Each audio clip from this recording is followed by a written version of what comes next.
Right, hi everyone. I'm back here now. Unfortunately, I think I figured out what's wrong. That it was there was yeah. I think I figured it out now, guys. So if anybody's watching, by all means, please do let me know if the sound quality is any better. So apologies, but there's just nothing I could have done with that, unfortunately. It's just every now and happen. These things happen. I think what it was, guys, to be honest with you, is the fact that I was having a I used a VPN. Brilliant. Yeah, that's exactly what it is, guys. If you're going to broadcast, don't use a VPN. That's what it was. That's what it was. It's a bloody VPN. I restarted the computer just to be on the safe side. I did myself an IT crowd jobby. But yeah, that's exactly what it is. It was using a VPN. So apologies, guys, but these things happen. When you see, that's the thing. When you try and protect yourself, it gets you into more trouble. But yeah, it's a real shame that had to happen. But learning all the way. I say, don't use a VPN. They're a waste of time. Anyway, so I thought I'd just give it a quick bash, and to be honest with you, it's ridiculous. I mean, I don't care if people know what I'm watching and where I am. I don't give a monkeys about that. But yeah, guys, unfortunately, it is what it is. But as I was trying to say, I should say, when to try and get you guys to hear what I was saying, that Conor McGregor is retired 3 times now. He's retired again today, so it's over the last couple of days. So it should now be the fact that he's retired 3 times in 4 years. I wish the man would make his bloody mind up. Very, very talented man. Don't get me wrong. Very, very good at his craft. But at the same point, come on. At the same point, he's he just needs to make his mind up. I'm sure he's getting bored, which is the reason why he's previously done it. But at the same point, yeah, it's just quite funny.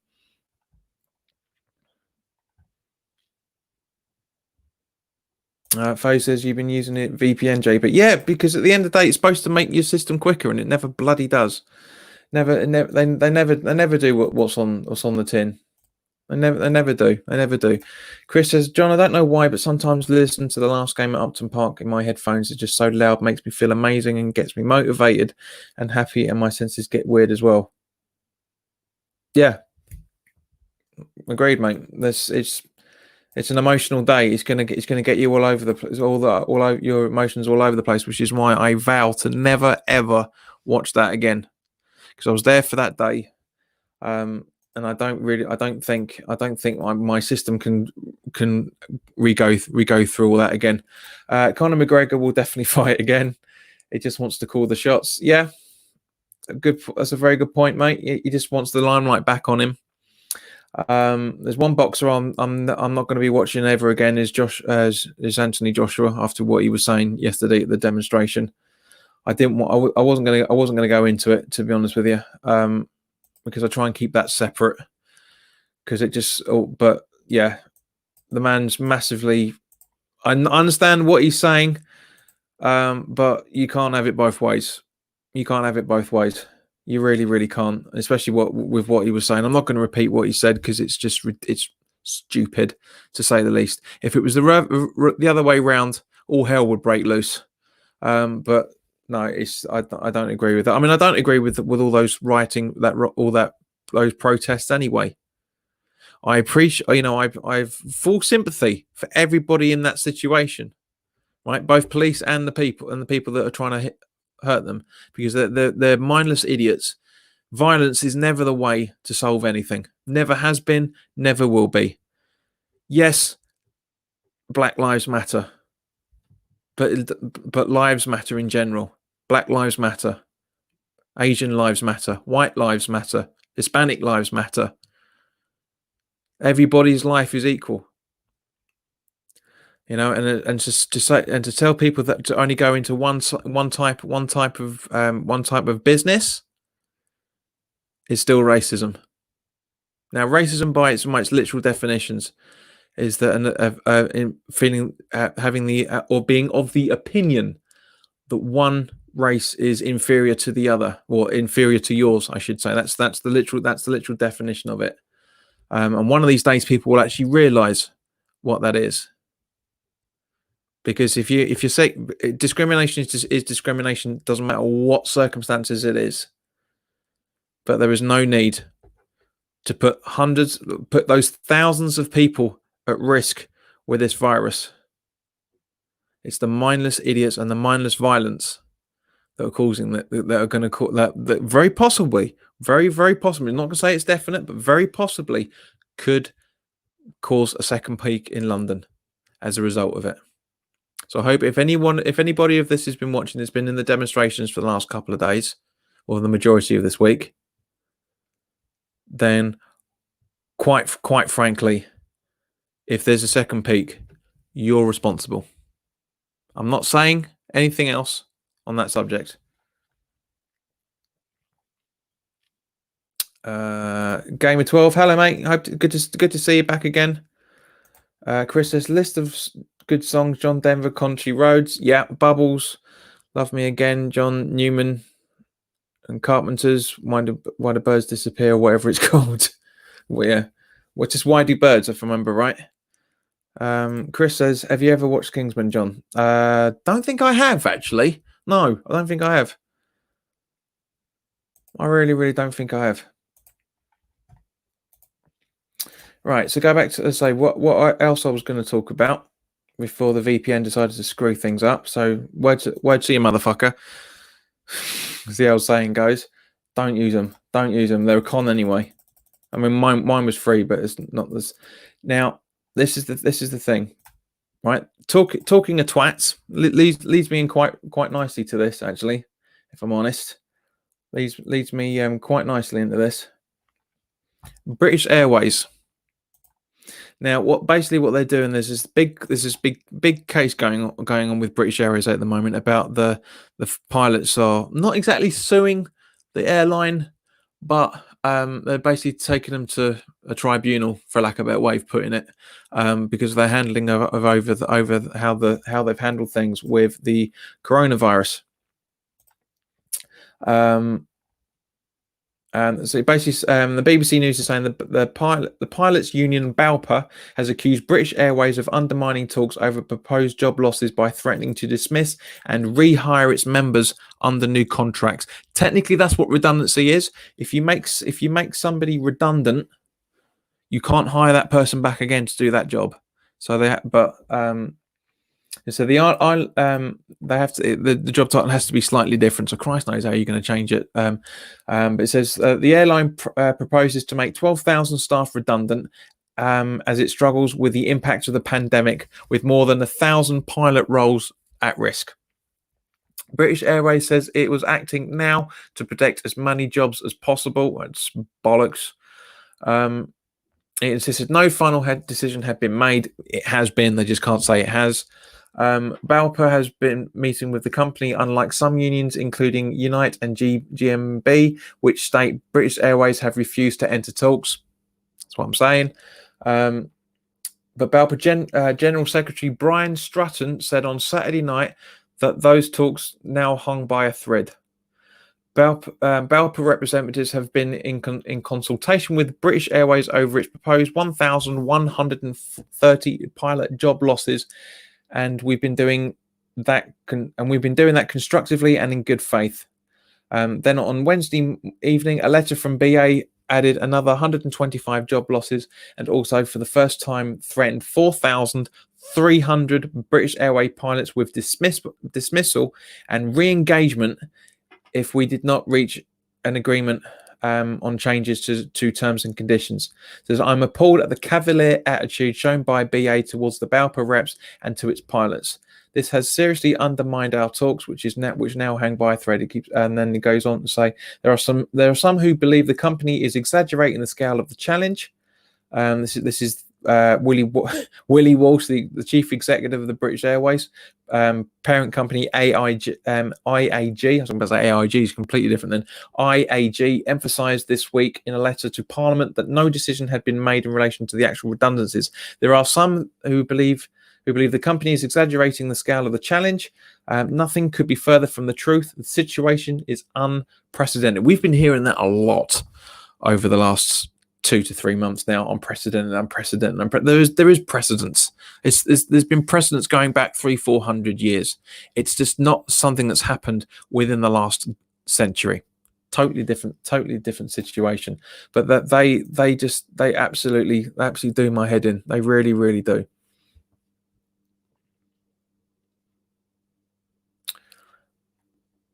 So let's see what you guys are talking about. Nick asks, Joseph Anang on Nathan Trott. Haven't really seen either play, mate, so I can't really give you an answer on that. Nathan Trott, I've seen a bit. I've seen him play a couple of games, and he's looking pretty good, but I can't give an answer on that.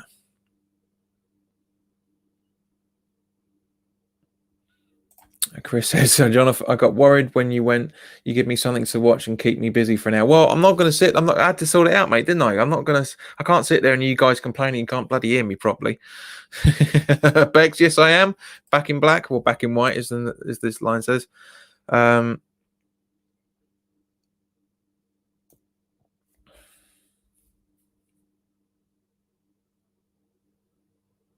Andy is saying about what I'm talking about. So BA, they are not trying to sue the government over the 14-day quarantine as well. Part of all air. Part of airline companies. It's not. It's just the fact that they're money grabbing bastards. Let's be fair. All companies are. They're all money grabbing bastards. They want to make sure that the money's sitting in their back pockets. Don't give a monkeys if they sack people or anything. Sophie said, "Hello, mate. Good to see you."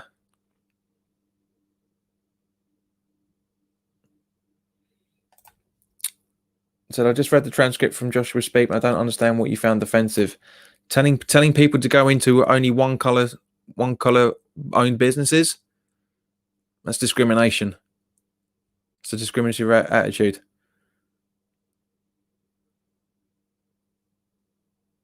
Sophian asks, have you seen the statues getting pulled down and thrown into the sea? What sea? What sea are you talking about there, Sophian? If you're talking about London, it's the River Thames, not the sea. But that's again is another sign of disrespect to the people that gave their lives. So those people have a free life, because we live in a free world. We live in a free world, and just to disrespect the memories of everybody that's died to give those people that freedom just shows you how mindless those people are. So if Ian quite rightly ironically asked sarcastically asked, I should say, what company doesn't love a bit of money? Now, we talked about the friendlies before the season starts in a couple of weeks. On Wednesday, West Ham are playing QPR, and we're playing Palace on Saturday. Neither game will be broadcast. Neither game will be broadcast, which is a shame. Which is a shame, but it's just but it's understandable, because the broadcasts are only going to be they're only going to be for the TV, so it's fine. It's, they're not going to be broadcasting anything. Sophie says Bristol, so it's not sea. Bristol's not surrounded by sea; it's still a river. A statue of a slave trader got pulled down, and they are now they are targeting Churchill. Well, because people don't know what Churchill was. Churchill left the Labour government because the amount of racism that was in there, and then he went on to the Conservative Party, and Churchill brought in the Immigration Act that we still use to this day. It's a very, very good program that Ian Hislop did about 3 or 4 years ago. So again, it's ignorance and not understanding things. Ben's back. Hello, mate. Good to see you. But that's the thing. It's just the fact that people don't understand the full concept. So it's a group of people that only want to understand what they want to understand, not to understand the whole picture. And it's disgusting. We've seen it for hundreds of years. There's always been problems with when people that are aware of the full circumstances and just go out and, like, for example, there's a video floating around of a girl having a go at a policeman, and the policeman's not biting at all. He's not biting. She asks him a question, and she says, "There's no need to say that." I said, "What, are you going to hit me now?" That's what I'm saying. I'm staying well clear of it. Now, also for that matter, I mean, guys, we'll be doing the quiz in a few minutes. So get your pens and papers ready, for everything. Chris Hutton says top 10 favorite songs. Take your time if needed. I don't need to, mate. It's really easy. Number 10 is "Stand By Me," the original "Stand By Me" by Benny Miller, if I remember correctly, or Ben something. I can't remember. I'm a bit angry at the moment. Number nine is "Stairway to Heaven," Led Zeppelin. Number 8 is "Hotel California" by the Eagles. Number 6 is "I Am the Walrus" by the Beatles. Number 5 is "Rock and Roll Star" by Oasis. Number 4 is Paul Weller's "Changing Man." Number 3 is "Manic Street Preachers." "If You Tolerate This, Your Children Will Be Next." Number 2 is that's where are we? Yeah. Number two is "Round Our Way" by Oasis, and number 1 is "The Ways" by Ocean Colour Scene. Benny King, thank you, mate. Thank you, Ken. Yeah. Chris says, agree with the protests, but not what the protest is about, but not how they're doing it. Agreed, 100%. Completely agree with you there, mate. It's not the right way, and it's certainly not the right. It's the right time, but it's not the right way of doing it. A peaceful protest is the way forward when it comes to that. Yeah, I've been on I've been on to both Hammers United protest marches, not marches, but gatherings, static protests. That's the way you do it. That's the way you do it. It irritates me when we see people saying it happened in the States, it's got nothing to do with here. It's not just about that. I don't think that what's happened over the last few weeks has been down to the fact that it's been the camel that broke the straw's back. I think that people just use it as a reason to do it. That's it. That's what I was. So, guys, I say we're doing the test. We're doing the 20 questions in a few minutes. So get yourself ready. Let me know when you're ready, so we can all go around for doing it. Chris Hutton, favorite 80s movies, everyone. Mine is The Breakfast Club, or Goonies. One of the two. I was actually watching The Breakfast Club the other night. Really enjoyed. Actually, no, sorry, scrap that. Rewind. RoboCop. It's an 80s movie. Yeah, I absolutely loved that film. Baron Van Long, hi JP, hope you are. I am, mate. I'm good. Sophian says that guy in Bristol was a slave trader, shipped 80,000 men, women, and children, and was a twat. Agreed. Silence equals violence, in my opinion. Well, it doesn't, mate. No, idiots equal violence. Morons equal violence. Smart moves is what comes from silence. You just have to have your numbers behind you. Peaceful protest. It's the way to go. It's the way to go. Now, also for that matter, it's been doing the news rounds again. So I just thought I wanted to get a quick word on it, because I know a lot of people have. I know a lot of people that are getting angry about this again. But obviously, the Ngakia story that came out about about him not signing a contract extension. We knew this weeks ago. We absolutely knew this weeks ago that he wasn't going to be playing until the end of the season. I said it when the story broke originally, and also for the fact that I also said that the club are going to try and do everything they can to tie him down to a new contract. But if he refuses it, for whatever reason, if the contract isn't being signed, there is still 3 weeks to go, 3.5 weeks to go before his contract fully expires. And if they can't do anything but by that point,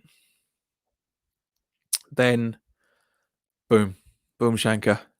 Yeah, just let the kid go. Let the kid go. It could be the best thing he's ever done. It could be the biggest mistake he's ever done. And likewise with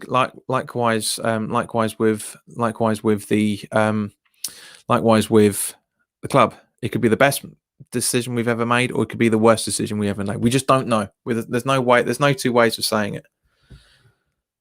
All right, so guys, we're going to do this quiz now. So get your pens and papers ready. Let me know that you're ready. Beck says, An American Werewolf in London is her favorite 80s film. Cracking shout that. Very, very good film. That well ahead of its time. Marshy, hello guys. Let Ngaka crack on, JP. This is the time for Ben Johnson to shine. I've said it before. Agreed. All right, so guys, last call for the quiz. Is everybody paying attention? Andy said he won't be the first and definitely won't be the last. Agreed. Ben Davis, only 2 right backs of the club, it would seem. No, Ben, there's 3. Fredericks. Ben Johnson. Zabaleta. Season's not over yet. Season's not over.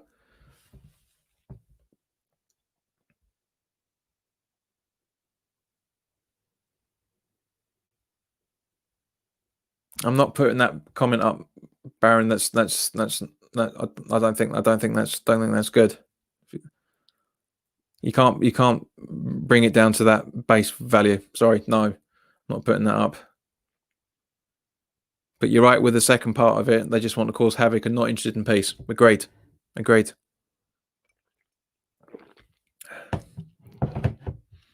Okay, so quiz is starting. So I'm going to ignore all your comments now.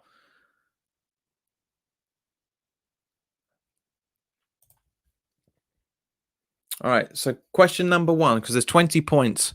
Sorry, 20 questions in this, 5 points per question, unless I say there's a bonus bit in there. All right, so question 1. Which world-class striker signed from Arsenal in 2000, but only managed to score 3 goals for the club before leaving a year later to play in Germany?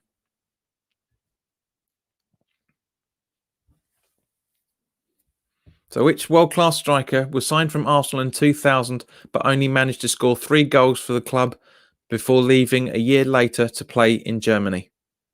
Question number 2. Which West Ham flop crudely scythed down Gary Neville in 1995, making and then went on to live in a caravan due to being mentally unstable? So question number 2 again. Which West Ham flop crudely scythed down Gary Neville in 1995 and then went on to live in a caravan due to being mentally unstable? Which is a bit of a non-PC way of putting it. But yeah, he said he was out of his mind. Question number 3. Which Portuguese veteran had to retire through injury in 1996, only to pop up playing in the Spanish league the following season? And a bonus point if you can name the club that he signed for. So again, question number 3. Which Portuguese veteran had to retire through injury in 1996, only to pop up playing in the Spanish league the next season? And a bonus point if you get the club. Question number 4. Who preferred to go shopping with his wife than play for West Ham in 1996? So again, question number 4. Who preferred to go shopping with the wife than play for West Ham in 1996? Question 5.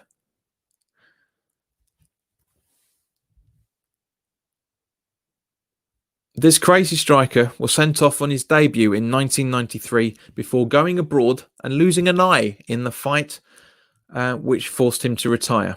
He then opened a pub in Epping before moving to Spain, and he unfortunately died at the age of 39. Who is he? So this crazy striker was sent off on his debut in 1993 before going abroad and losing his eye in a fight which forced him to retire. He then opened a pub in Epping before moving to Spain and died aged 39. Who is he? Question number 6. This rubbish striker scored 6 times in 31 games before being loaned out to an assortment of lower league teams. But he was on loan from 1997 to 2000. Who is it? So this crap striker scored 6 times in 31 games before being loaned out to assortment of lowly teams. Not lowly league teams, lowly teams. Between 1997 and 2000. Who is he? Number 7. Who was the Ryan Giggs of Portugal that only stayed to play 9 matches after he joined in 1997? So, who was the Ryan Giggs of Portugal that only stayed to play 9 matches after he joined in 1997?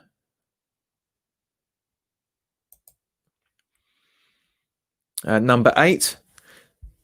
He broke the record for the youngest player to be sent off in a World Cup in USA in 1994, and then was sent off again in the World Cup of France 1998. He was tailor-made for West Ham, but who is this player that signed in 2000? So I'll repeat the question again because I've stammered a few times there. He broke the record for the youngest player to be sent off in a World Cup in USA in 94, and then was sent off again in the World Cup of France in 98. He was tailor-made for West Ham, but who is this player that we signed in 2000?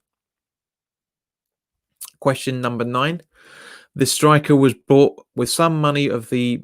This striker was bought with some of the money they received for Rio Ferdinand in 2000, 11 games and 0 goals, and he was later loaned out to Saudi Arabia. Who is he?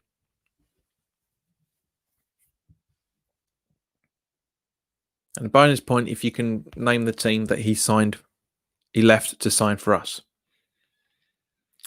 Question 10. A striker that came to West Ham with a reputation in 2000 left a year later.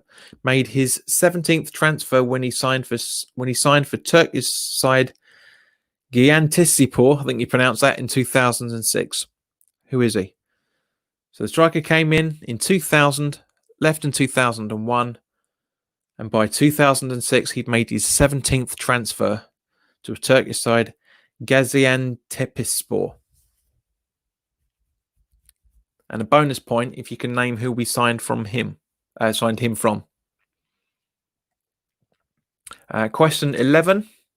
Who began the 2014-15 season as manager of West Ham? Starting off with have an easy one for the midway point. Who did West Ham appoint as attacking coach at the start of the same season? Which Ecuador international who scored twice in the 2014 World Cup did West Ham sign in the summer of 2014? On the opening day, West Ham played local rivals Tottenham Hotspur. Apologies, my stammer coming out quite badly tonight. Who missed a penalty in the game? Question 15. In the second game of the season, so the 14-15 season still, West Ham won away from home against which fellow London club? AKA, what was the London derby? In the third game of the season, Southampton beat us comfortably. The next game was an away tie at Hull City. The game turned out to be a very entertaining 2-2 draw. It was quite a cool game. Which former Arsenal midfielder made his debut for West Ham in that game? Question 17. West Ham finally got a home league win on the third attempt in an entertaining match against Liverpool, last season's runners-up. What was the score in that season? So when we played Liverpool at home, what was the score in the 14-15 season?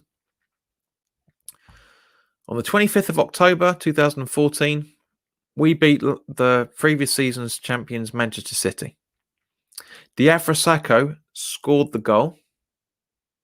Sorry, scored the winner, I should say, meaning that it scored in how many consecutive lead starts for West Ham. So on the 25th of October 2014, we played Manchester City and we beat them.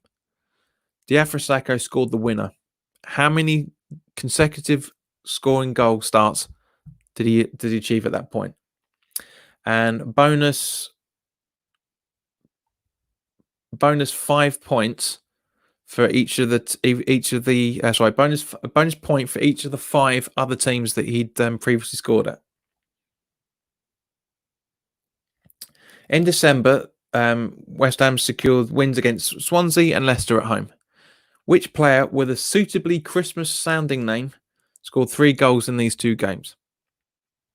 And the last question, West Ham ended the first half of the season with 2 defeats, both against local rivals. Who were the matches against? And a bonus point if you can point out the bonus point for if you can remember how many points we got halfway through the season.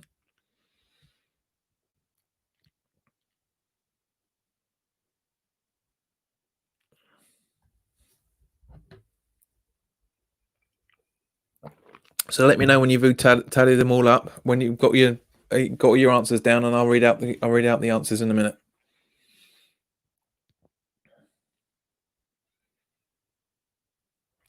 Nick asks, Montiel or Bogle from Derby? Don't know either of them, I'm afraid, mate, so I can't really say.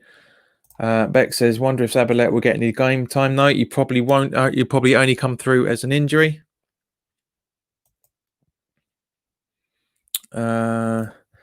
Zabaleta is up in June, isn't he? It is technically yes, but apparently he's the only player that's agreed to. Ngaku is the only player that hasn't agreed to a contract extension.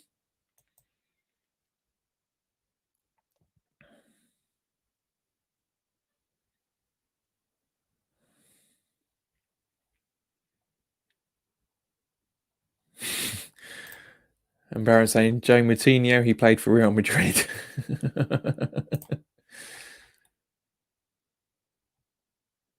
Which unfortunately isn't the answer. Close, but isn't the answer. Chris is buffering, so he's playing for time by the looks of it.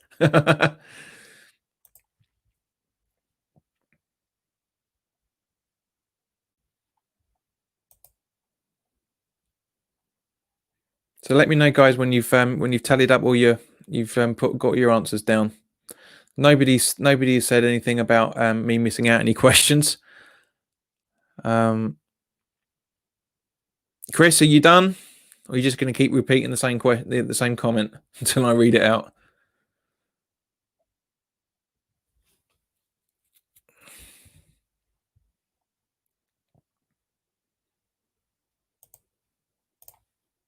Or is it in actual fact, is anybody apart from Rebecca actually taking part in this quiz? Now, while you guys are making sure Andy's done, good lad. While the rest of you are getting things done, Ben says the Portuguese Ryan Giggs, no idea. You'll find out in a minute. I mean, I must admit, I didn't know he referred to himself as that, but yeah, apparently he did. Yeah, no, he's done. Just wait for a few other people to talk to get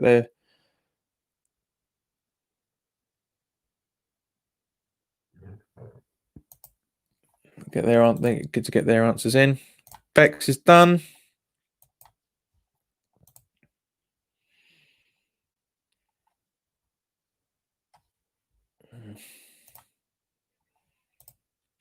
So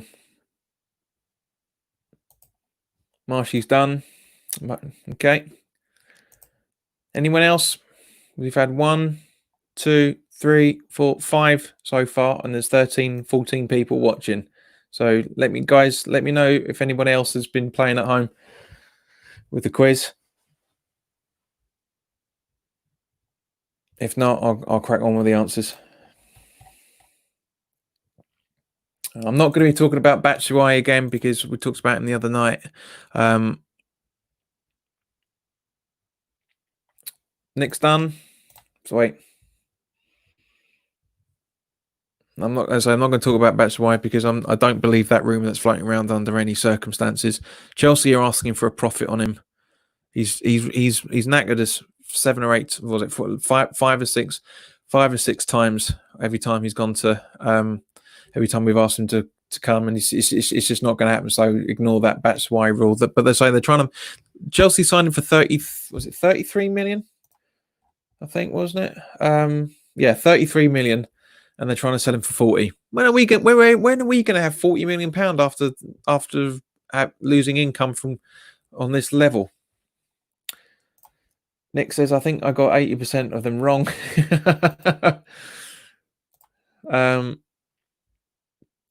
So let's go through the answers. Okay, so answer to question number 1. Which world-class striker was signed from Arsenal in 2000? Only managed to score 3 goals for the club before leaving a year later to play in Germany. The player was Davor Suker.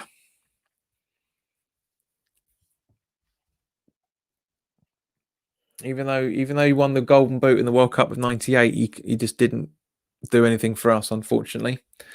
Number 2, which West Ham flop crudely scythed down Gary Neville in 1995 and then went on to live in a caravan? As we all know, it's Marco Boogers.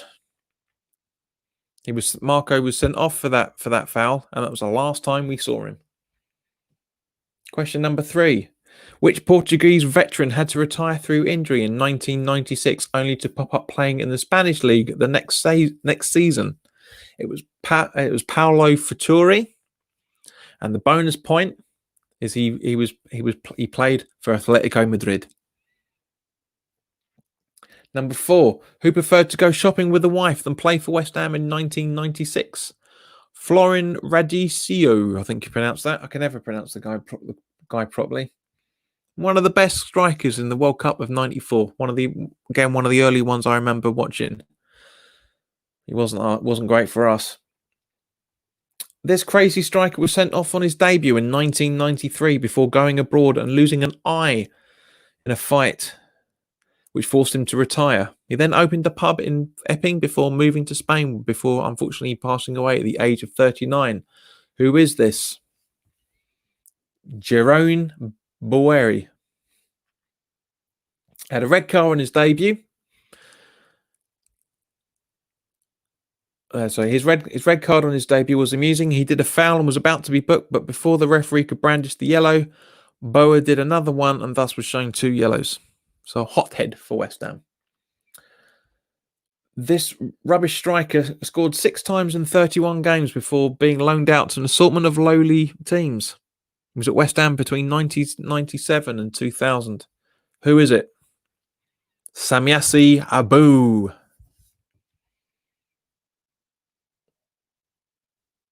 I remember listening to those games. Remember listening to those on the going on the radio, and the commentators having to say when he did score, on the rare occasion that he did score, they used to say, "Ladies and gentlemen, they're not booing him; they're just applauding his name." So, question number 7: who was the Ryan Giggs of Portugal that only stayed to play 9 games after he joined in 1997?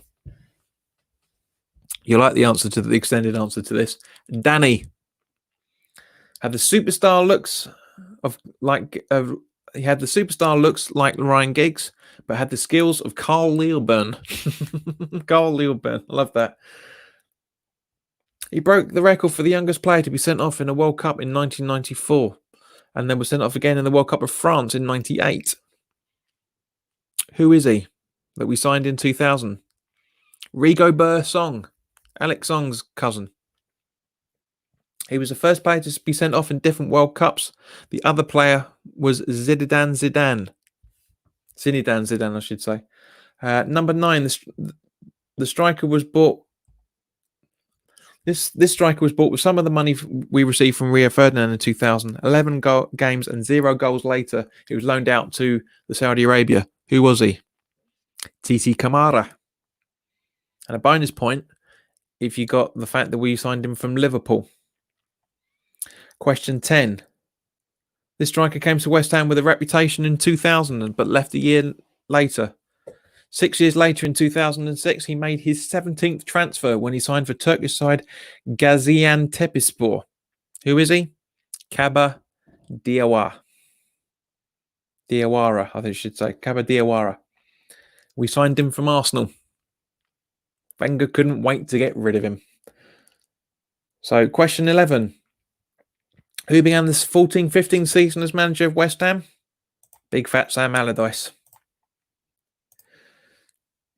Who did West Ham appoint as the attacking coach at the start of 14-15 season?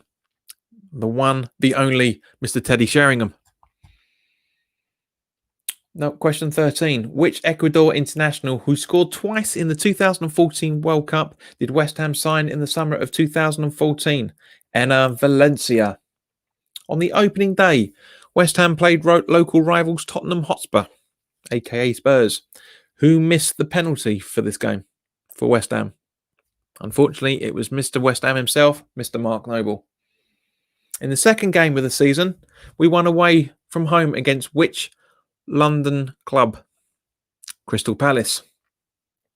In the third game of the season, we were beaten by Southampton. The next game was an away tie at Hull City. The game turned out to be a 2-2 draw. Which former Arsenal midfielder made his debut for West Ham during that game? The other Alex Song. Alex Song. Sorry. 17. West Ham finally got a home league win on the third attempt, entertaining which team? Entertaining Liverpool. What was the score? 3-1 at home. Same score that when we got relegated 2 seasons beforehand. So random that was. Never forget Glenn Johnson's goal celebration where he just jogged around the pitch after he scored against us when we got relegated. But yeah, we lost to him in 2011 at home in that 11-12 season. The 10-11. And then when we got back, we finally did beat them in the same league, 3-1. That was fantastic that day. On the 25th of October, 2014, we beat Manchester City. Diafra Sakho scored the winner. How many consecutive goals did he scored in how many consecutive league starts for West Ham?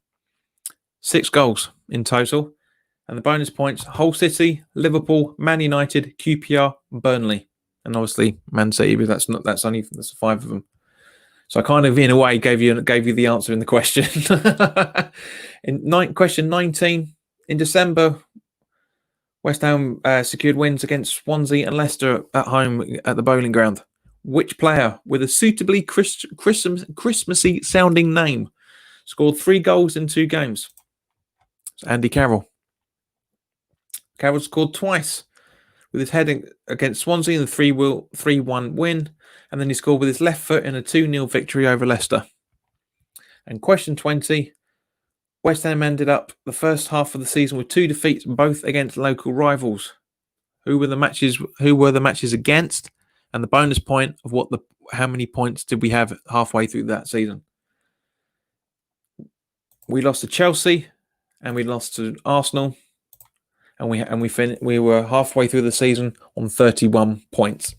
So, guys, I hope you've really enjoyed this. It's been great, and apologies for the issues at the beginning of it. But as I said, I was able to get the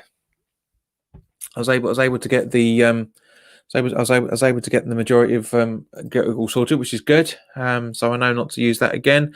Baron's question, JP, do you actually know all the answers yourself before the quiz, or do you research them all? To be honest with you, Baron, this afternoon I took about 4 or 5 different quizzes.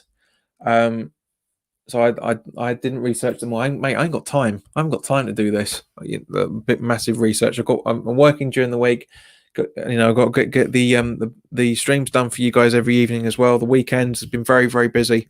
But Andy, I'm guessing. But yeah, 14 out of 20, better than you thought, mate.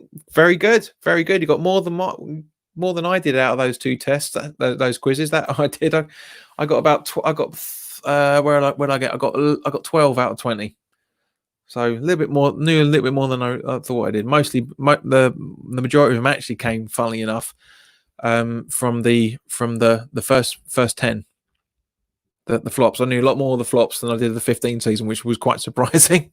But yeah, that was quite interesting. But yeah, so guys, as I say, I hope you've been able to enjoy it.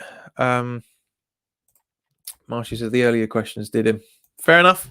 Yeah, that's what you see. I know a lot of guys. Andy, for example, I know Andy loves to talk about Marco Boogers quite a lot. So I try to get at least one or two questions in for him. Baron says that was cool. I'm curious. I got 9 out of 10 again. Well, there was 20 questions. Beck says 10 because I'm a failure, not a failure. And it's just, as I say, it's not bad, to be fair, because I'm guessing most of those, and Andy says the later ones did it. Yeah, the 14-15 season, they're tricky. They are legitimately tricky. I threw a couple of easy ones in there, but the majority of them they're hard. They're hard questions, man. But anyway, guys, as I say, I hope you've enjoyed it, and I say apologies for the issues earlier on. But I hope you've all had a great weekend as always, and I'm hoping you guys have been able to enjoy the streams as always. As I said to Nick at the start of the stream, unfortunately, I'm not going to be. I'm not going to be doing. Actually, just seen Nick's answer. That's actually got 3. Don't think Chris is on his strength. Well, we can let you off for that, mate. You're a few thousand miles away, fella. So we can let you off for that.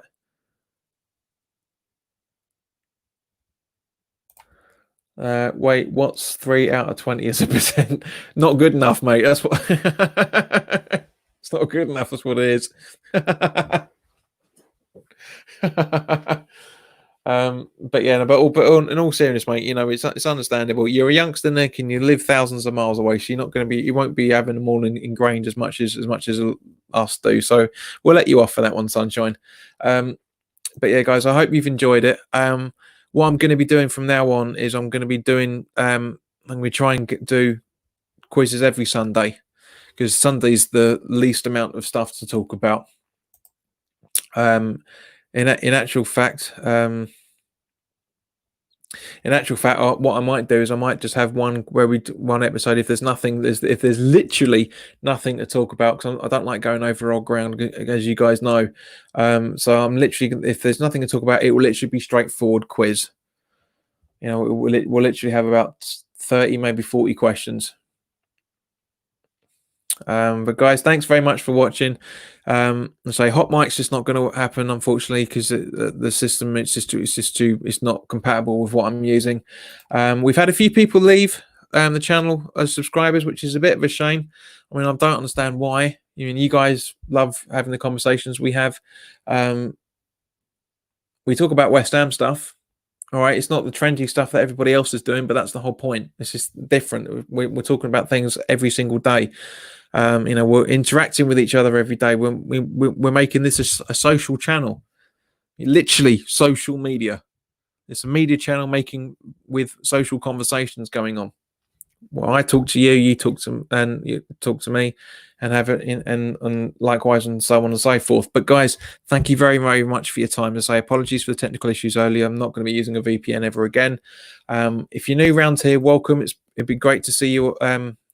See you subscribing, because I know the people that are unsubscribing are still bloody watching, because the percentage rates are staying exactly the same.